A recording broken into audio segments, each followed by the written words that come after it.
Are you a mechanic or a DIY guy and you want to get your own welder, but you don't want to spend a ton of money? I got you covered.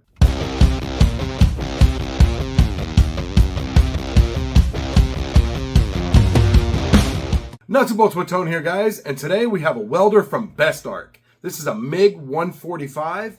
It's a gas welder, a gasless welder, a MMA stick, or you can get the attachment to do TIG welding. Man, TIG welding is awesome. Some of that stuff they do, making those circles, man, pretty cool. Anyways, this welder is awesome. It works on 110, or it has an adapter to hook up to 220. This thing is amazing. I'm gonna show you how it works. Let's get going. This right here is by far, hands down, the best welder you can get for your money. This is a MiG 145 by Bestarc. Let's go ahead and check out its features. Turn it on back here. You got the connection here for your gas. Bring it over to your bottle. Over here you got all kinds of settings. You can do gas and gasless. You can do MIG, TIG, and MMA. So I'm going to do some MIG with gas, and I'm going to do some MMA to show you how this works. You got 2T and 4T. 2T is when you pull the trigger, the wire comes out. And when you let off the trigger, the wire stops. 4T, you pull the trigger and the wire continues to feed until you pull the trigger again and stop it. Maybe for doing long welds. So it comes with an adapter to run it to 220, or it's set up for 110. Comes with the attachment here for the MMA or stick. Got your ground lead and your MIG welder. Now this all comes already pre-set up. You don't have to do anything. It's attached right there. You got the knob here. You can make all your adjustments. You can increase the voltage, change everything.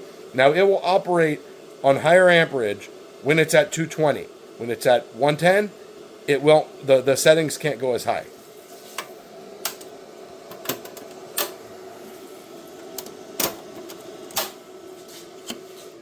Now I said that it did TIG welding. TIG welding requires a different adapter, and that does not come with the welder. So here's the inside, very simple to use. I just had to put a new roll of wire on here because I already ran through the first one. So you got the wire here, just a single push. There's no adjustment. This just drops down. You have your little puck here, and this is for changing for your wire size. If you're going to go a different wire, you flip it over. It's noted on top what size it is. Now, how do you set it up? All right, so we're going to do some MIG welding with gas. So we've got this little dongle here in the middle, and we're just going to attach it over here on this side. All it is just a single little turn in. You turn it till it stops. Then you got your ground lead over here on this side. So that's how we're going to do MIG welding. Now for MMA, we're going to do it different. All right, let's set it up for MMA. So you're going to undo your ground here, and you're going to undo your dongle. You're going to let your dongle just hang down. You're going to put your ground on this side. Put your MIG part away. You're not going to need that.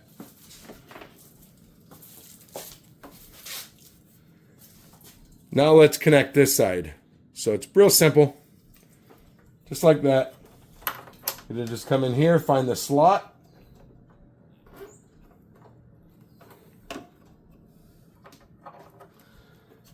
Turn it till it stops. Now we're ready to do some MMA. Now the difference is we're going to need to change the setting. So we're going to go ahead and turn that on.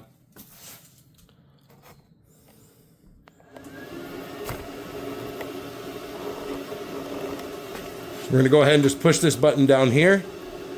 That's TIG, and there's MMA. Now we're all set up. Now let's get set up on the welding table. Now I'm just going to use some right here. We got the E6013. I'm not a stick welder. I'm just showing you how it works. We got some 2mm, 5/30 seconds. We're going to try that out.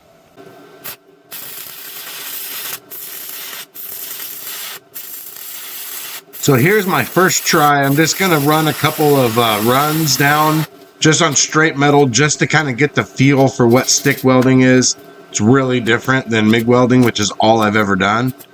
Pretty interesting. You got to get the center of that rod to touch the metal. I just learned that today. If you touch the outside, it'll just stick. So you can see here the two welds at the very beginning, I laid down a pretty good bead and then it got thinner. I was trying to get through the weld without running out of rod. I should have just stopped and grabbed another one. So here I'm actually going to try to weld two pieces of metal together.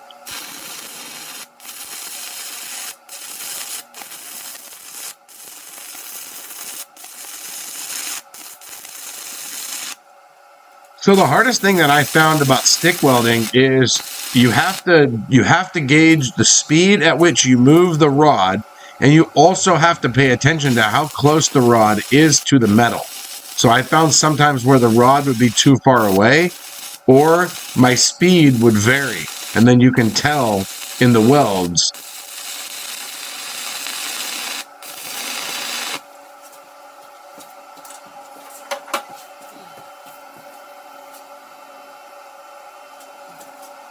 And then after you weld with the stick welding, you just take a little hammer and you knock all the outer slag off of it and then brush it away. And then you have a nice clean looking weld.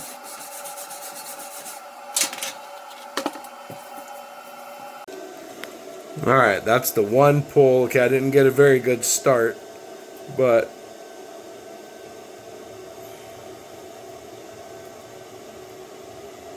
it's not incredibly awful.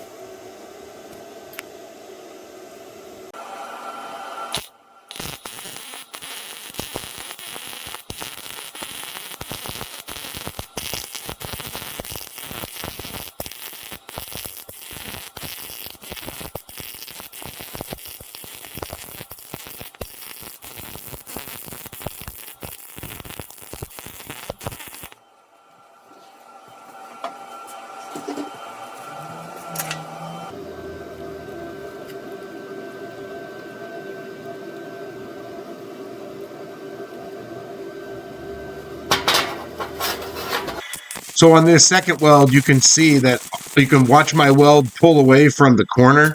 I didn't have a good angle and I couldn't really see what I was doing. And so you can see right there where I welded away from the edge. So here I'm just laying down a straight bead all the way across.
After watching this video, I'm pretty sure that you are just as amazed as I am. This thing is awesome. I had already done some exhaust welding in the past, did a little short where a diesel cat almost got stolen, welded that at work, but welding here, like welding metal to metal, not like exhaust pipes, man, that is pretty darn amazing. That stick welding was really cool. I'd never done it. I only saw it on social media, and to be honest, I actually thought it was going to be really easy, and it was actually a lot harder than I thought in my initial welding.